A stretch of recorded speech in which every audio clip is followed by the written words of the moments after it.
Hi everyone, Johnny here. Apologies, it's been a little bit of time since my last film study, but I'm back.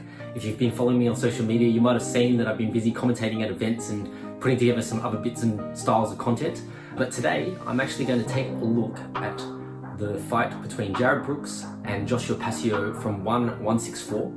And the reason for this is because I think everybody might have noticed if they've watched that fight, there was a very specific movement strategy from Jared Brooks in that fight. And I think in the fourth round, Mitch Chilson actually made a comment about midway through. I'm kind of curious to why Brooks is only circling to the power side of Pacio.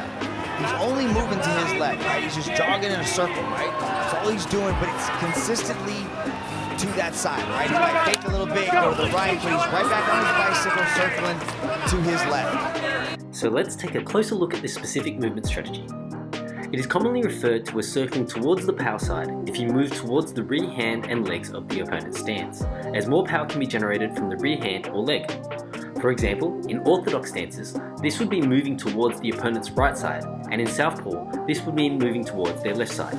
The nature of conventional striking vernacular of using the terminology power side, or moving away from the power side or towards the weak side, actually infers that one is more dangerous than the other. As such, I generally prefer to refer to it as moving towards the open side or moving towards the closed side. The distinguishing factor is whether you are moving towards the side of the stance that is open or towards the side of the stance that is closed.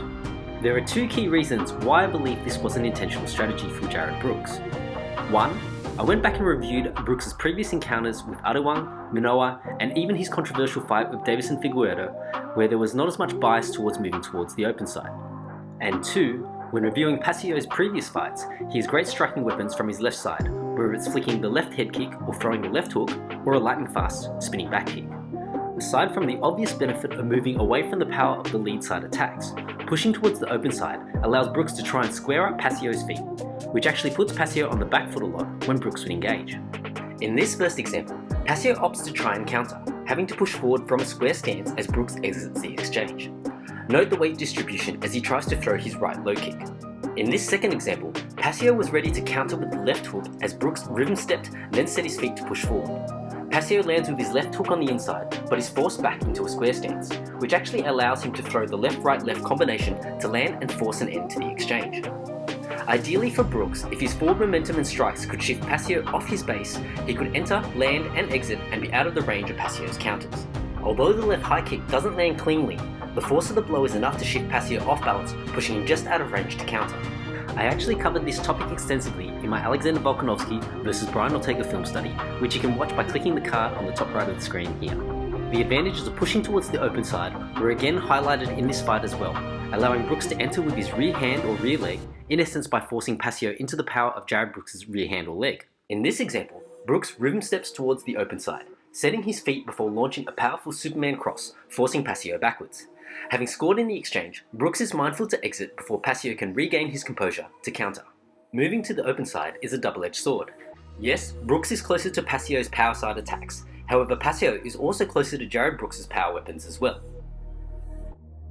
The second weapon that moving into the power side helps to mitigate is the spinning back kick. The reason for this is due to the alignment of the lead foot. Typically, when an opponent circles to the closed side, it means you don't need to step the lead foot across to throw the spinning back kick, making it a more difficult shot to read. In this example of one of the few times Brooks was circling towards the closed side, Pacio is able to throw the spinning back kick with a marginal adjustment to his lead foot position. In comparison, by fading to the open side, Pacio needs to compensate by over-rotating for the kick to land, draining some of the torque generated by the kick, like a piston which has reached the top of its cycle and starting to return. As such, when Brooks would move towards the closed side, the threat of the spinning back kick was always there. By moving to the open side, Brooks was able to counter the effectiveness of this weapon and look for openings to strike or grapple.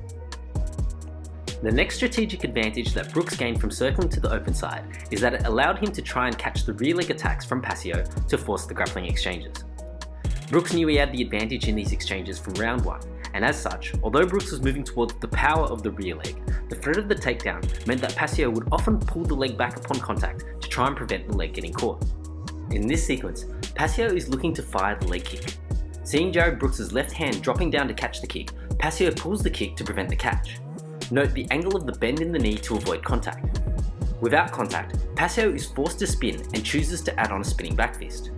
As Brooks is coming forward to engage, Pacio has to exit to avoid giving up a rear body lock as Brooks advances forward.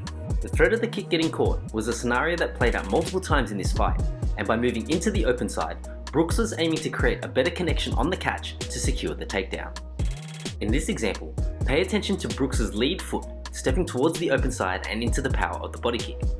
Pacio looks to bend the knee to pull his leg out from the catch, however Brooks has a good bite on the leg, which allows him to come forward and secure the rear body lock for the takedown. I think it's important to note that Brooks didn't just rely on circling towards the open side, and one of the most strategic things about Brooks' movement was his management of distance. I often talk about the 3 layers of defense being position, deflection, and blocking, and I noted that one of the people in Jared Brooks' corner was Justin Scoggins.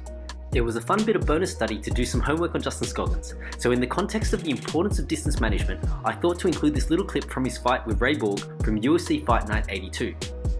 Okay, he hit you with anything? All right. Not really, no. What are you hitting him with? Everything. Everything, right? What's keeping you safe?